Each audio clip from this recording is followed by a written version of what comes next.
The entire world is watching the horrific conflict in Israel-Palestine.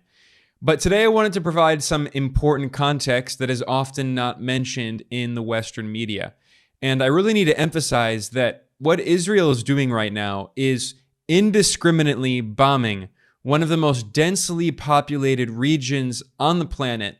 Israel is killing large numbers of civilians, including hundreds of children who have been killed in Israeli bombing in just a few days.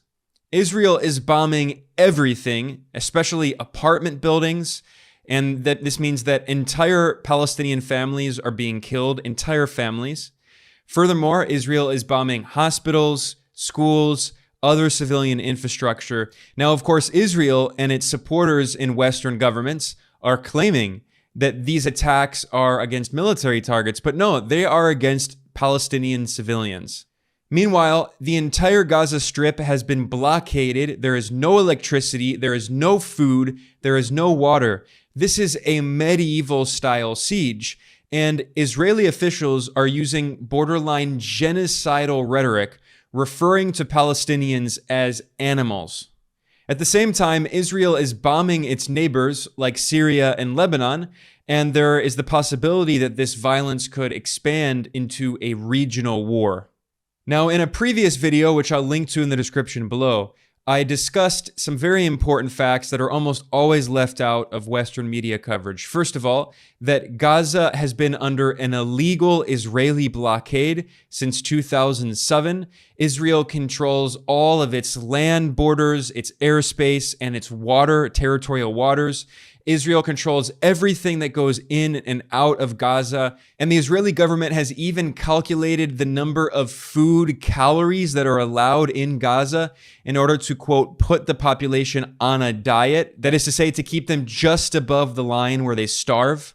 And every time Palestinians try to peacefully protest against this illegal Israeli blockade, they're massacred. This is exactly what happened in 2018. There was a huge march, the Great March of Return, and for months, Palestinians held peaceful protesters in Gaza, and the Israeli military killed them. It shot peaceful protesters. Snipers also killed medics and journalists and humanitarian workers. So at every single stage, Palestinians have tried to use peaceful resistance. They've always been met with Israeli violence, so they returned with violent attacks of their own. I also explained how Israel is an apartheid regime. This has been acknowledged even by mainstream Western human rights organizations that say that Israel is guilty of the crime against humanity of carrying out apartheid against the Palestinians. And in the case of Gaza, the former conservative Prime Minister of the UK, David Cameron, admitted that Gaza is an open-air prison camp, that Palestinians, 2 million Palestinians are trapped in a prison camp that Israel has been overseeing for years, and every day there is violence against them. Every day Israel kills Palestinians, and we never hear about the violence against Palestinians until they respond. Then there is nonstop media coverage portraying Palestinians as the aggressors and Israelis as the victims that ignores all of that context. And in the previous video, I pointed out that according to international law, people who are under occupation and facing colonial oppression have a legal right under international law to armed resistance. I discussed that in the previous video. Again, I will link to that in the description below. And by the way, this is not by any means the first time that Israel has bombed Gaza. Every few years, Israel bombs Gaza relentlessly, kills hundreds or thousands of civilians, and it's part of what Israeli government officials refer to as mowing the lawn, with more genocidal rhetoric, referring to Palestinians not as human beings, but as lawn. And when the grass gets too high, when there are too many Palestinians, they need to kill them. That is how Israel thinks about this, because it has trapped 2 million people in an open-air prison, and anytime they protest, anytime they try to do something to get out, Israel kills them. Today I'm going to look at further context and show some important details that once again are almost never mentioned in Western media coverage, which is just extremely pro-Israel. It is very biased against the Palestinians. The most important thing to keep in mind is that there are more than 2 million Palestinian civilians trapped in Gaza, and Israel has imposed what it refers to as a, quote, complete siege on the Gaza Strip. Those are the words of the defense minister of Israel, Yoav Gallant, boasting of a complete siege. This is like medieval times. He said, quote, boasting, he said, quote, there will be no electricity, no food, no fuel. So Israel is trying to starve them. Palestinians have no electricity. And furthermore, this Israeli official referred to Palestinians as, quote, human animals. So this is the kind of borderline genocidal rhetoric we hear, where Israeli officials are saying that Palestinians are not human beings, they are animals. In fact, Israel has essentially taken more than 2 million Palestinian civilians as hostages. Israel's energy minister, Israel Katz, wrote on social media that no, quote, electrical switch will be turned on, no water hydrant will be opened, and no fuel truck will enter until the abductees were free. That is to say that Palestinian fighters have taken around 100 hostages. The estimates are between 100 and 150 hostages. And in response, Israel is holding the entire Gazan population of 2.3 million people collectively as hostages and preventing electricity, water, and food and fuel from going in, and basically trying to starve people in order to meet their political demands. I mean, this is a massive war crime. This is collective punishment of millions of civilians. An Israeli government official even told the country's Channel 13, quote, Gaza will eventually turn into a city of tents. There will be no buildings. So Israel just plans on eradicating everything in this area, again, one of the most densely populated areas on earth, where 2.3 million Palestinians are trapped under an Israeli siege. The stories coming out of Gaza are absolutely horrifying. In fact, even the Associated Press, which is very biased in the interest of Israel, has been forced to admit that Israel is indiscriminately massacring Palestinian civilians. It notes that in just a few days of Israeli airstrikes, more than 1,100 Palestinians have been killed, and among those, Israel has killed at least 326 children and 171 women. So keep this in mind when you see ridiculous claims that Palestinian fighters were intentionally killing children. Well, meanwhile, there are reports, this is from the Associated Press, that just in a few days of bombing, Israel has already killed 326 Palestinian children. Furthermore, Israel has killed 11 United Nations staffers, attacking people who work for the United Nations, who are humanitarian workers. The Associated Press published another article that acknowledged that entire Palestinian families are simply being eradicated, exterminated by Israel, that an Israeli airstrike, for instance, killed 19 members of the same family in a Gaza refugee camp. 19 members of a family, just eliminating an entire family. And they also point out, this is a refugee camp, I should point out, that many of these Palestinians are themselves refugees, or they are descendants of refugees who were displaced by Israeli ethnic cleansing and colonialism. Meanwhile, the Israeli government has been posting videos boasting of how much it's destroying Gaza. Benjamin Netanyahu, the longest ever serving prime minister of Israel, who's the current prime minister, despite the fact that he basically, just stole elections. He kept holding new elections until he won again after losing. He was being blatantly investigated for corruption. He posted a video boasting of how strong Israel is by bombing Gaza into rubble, by just destroying, carpet bombing civilian areas in Gaza. And Netanyahu is overseeing a far-right, extreme right government in Israel, and he has a coalition with literal fascist parties in the Israeli government who want genocide against the Palestinian people. These are the war criminals we're talking about here, and him posting this video reminded me of the deranged gunmen, the mass killers who carry out mass shootings in the US, and then they live stream themselves shooting their innocent victims. Benjamin Netanyahu is doing the geopolitical equivalent of that right now. So to justify these obvious war crimes and mass killings of Palestinians, the Israeli regime, the apartheid regime, has been creating a series of fake news stories and propaganda and spreading it across the Western media. And a lot of gullible so-called journalists have been regurgitating this without any evidence. And later, these fake news stories are shown to be complete fabrications and lies.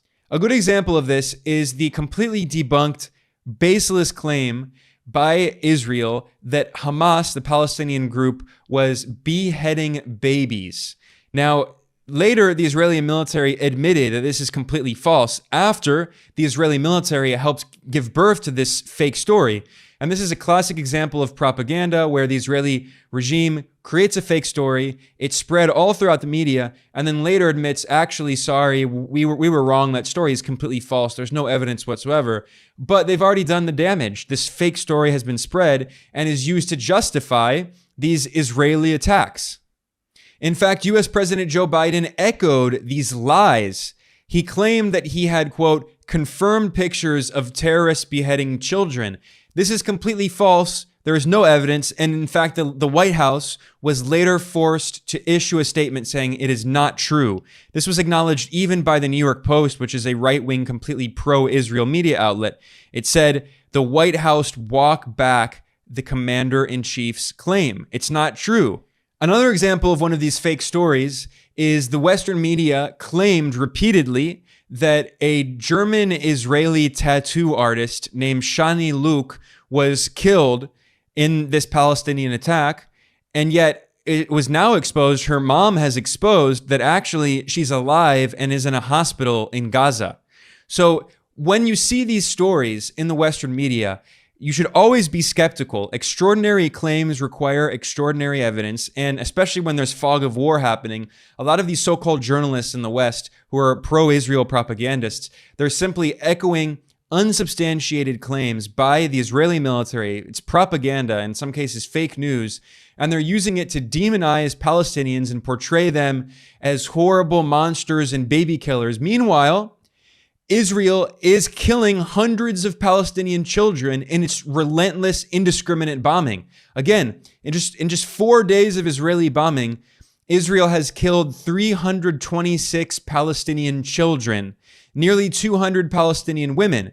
And yet Israel is projecting its own crimes onto Palestinians, accusing Palestinians of doing what Israel is doing and has for decades done to the Palestinians, killing them, occupying them, besieging them, stealing their land.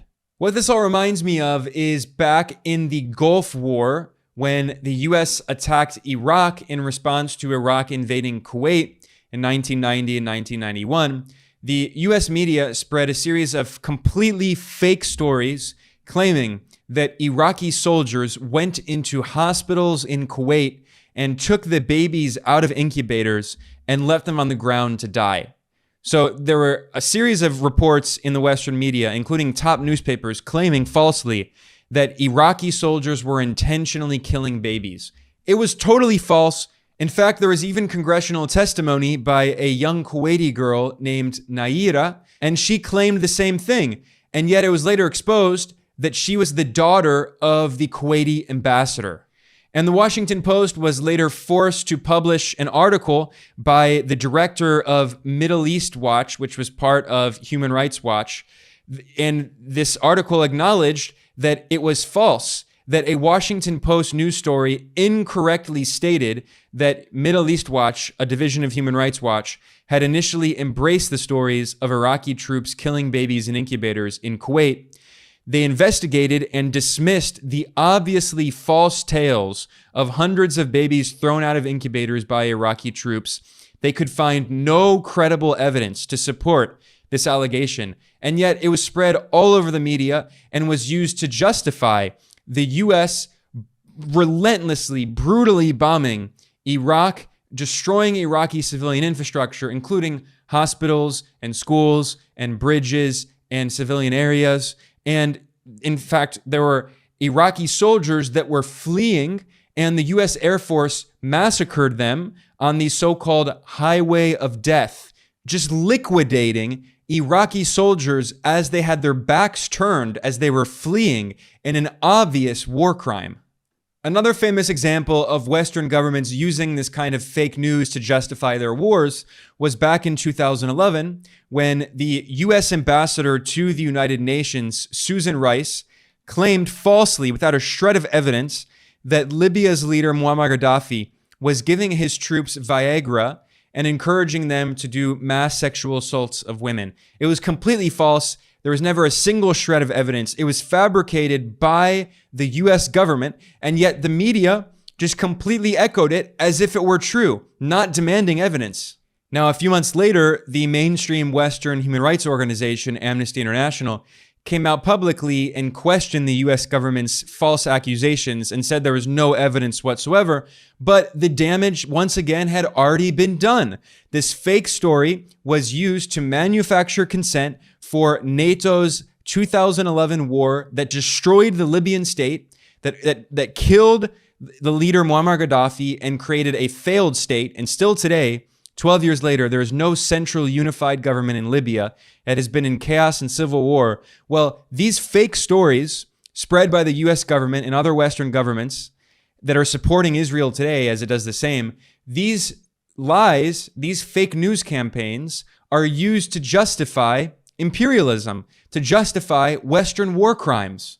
All they are is the 21st century version of Orientalism. We're supposed to believe that these Arab fighters resisting colonialism by the Western powers are all barbarians and they're animals, and they're justifying the US atrocities, the Israeli atrocities, the atrocities by other NATO powers that are in these neo-colonial wars. That's what these are. They are neo-colonial wars, and Israel has always been engaged in a project of settler colonialism since its origins in European colonialism. And what's so sad is this propaganda is very effective at essentially brainwashing people so they support the war crimes committed by Israel and other Western governments. And of course, Israel is part of the extended West as a political construct. It's rooted in Western colonialism. And as an example of this, the Hollywood actress Jamie Lee Curtis published on Instagram a photo of children looking up in terror at the skies. And she wrote, "Terror from the skies," and put an Israeli flag. But in reality, the photo that she posted was of Palestinian children looking up in terror at the Israeli terror raining down upon them, the relentless bombing. And you know what she did? Instead of correcting it, she deleted the photo. She didn't correct it and say, "Oh no, Palestinian children's lives matter too." Nope. This is the dehumanization of Palestinians. This is how complete it is, where you're not allowed to see Palestinian children in fear of being bombed by Israel, which of course is supported to the hilt by the US. The US government gives the Israeli military $3.8 billion in military aid every single year, and yet that's not enough, according to these Western warmongers. And here we can see how absurd it is that some people have tried to portray the so-called populists in the US Republican Party as anti-war. These far-right extremists are not anti-war. They love war when it comes to waging war on the Palestinian people. They love war when it comes to waging war on Iran. And Josh Hawley is a supposed populist Republican, in scare quotes, from the, he's a far-right Republican. And he has been saying, he tweeted, quote, "Israel is facing existential threat. Any funding for Ukraine should be redirected to Israel immediately." These are the so-called right-wing anti-war populists. They're not actually against war. They simply want to stop the proxy war in Ukraine against Russia because instead they want to wage war on Palestinians. They want to wage war on Iran. They're all anti-Iran hawks. They want to wage war on Venezuela and Cuba and Nicaragua. They want to wage war on China. And by the way, many of them are calling for invading Mexico and waging war on Mexico. Another example of this is the far-right extremist Marjorie Taylor Greene, another so-called populist Republican, and she also claims that she wants to stop funding the proxy war with Russia and Ukraine, but that's because instead she wants the US to provide more support for the Israeli apartheid regime in order to kill Palestinians, and she wants war on Iran, and she wants to invade Mexico, and she wants war on China. All of these so-called right-wing populists are completely full of BS. They're not anti-war. They simply support other wars. Marjorie Taylor Greene says, quote, "We stand with our great friend and ally Israel as they declare war against Islamic terrorists. May God protect Israel." She says Trump would never have given money to Iran, and she's saying that Biden gave back a little bit of the money that the US illegally stole from Iran as part of a prisoner exchange. So the US has stolen billions of dollars that belong to Iran. That's theft. And then the US, through prisoner exchanges, was forced to give back a little bit. That's not a gift to Iran. That's not giving money. It's giving back some of the money that the US stole. So all of these fake populists, they're not actually anti-war. In fact, Marjorie Taylor Greene referred to the Democrats like Rashida Tlaib, AOC, and Ilhan Omar as the Hamas caucus, saying they treat Hamas terrorists better than J6, January 6th prisoners. So, I mean, obviously the Democrats have also been awful in their statements released on Israel-Palestine. This is bipartisan. Donald Trump, like Biden, has been calling for more support for Israel as it commits war crimes and atrocities against the Palestinian people. Anyone trying to tell you that the Republicans or the Democrats are the good guys and now they're against war, this exposes how that is completely absurd, completely fraudulent, that both mainstream political parties in the US are pro-war and imperialist and full of war criminals, and they are right now applauding as the US gives billions of dollars in support to Israel as it relentlessly bombs Gaza. As an Israeli official said, as it turns Gaza into a city of tents, as it kills hundreds of children. And by the way, as Israel is also bombing Syria and bombing Lebanon. And this is something that's gone on for years. It's not the first time. Every few weeks, basically, Israel bombs Syria and has for a decade. And pretty regularly, Israel bombs Lebanon as well. This is a complete rogue regime that is constantly waging war on all of its neighbors. It is a colonial project of ethnic cleansing and racism and apartheid with the full support of Western governments. They constantly talk about human rights and democracy and all of that. And yet they say that any time that Palestinians try to fight back, they tell them they're terrorists. They're never allowed to respond. They always have to turn the other cheek as Israel massacres their family members and constantly bombs Gaza. This is not the first time that Israel has bombed Gaza. Every few years, it relentlessly bombs the Gaza Strip. And as I said earlier, Israeli officials say their goal is to mow the lawn. This is the genocidal rhetoric we regularly hear from Israeli officials. So continuing in the future, what does Israel expect Palestinians to do? They are trapped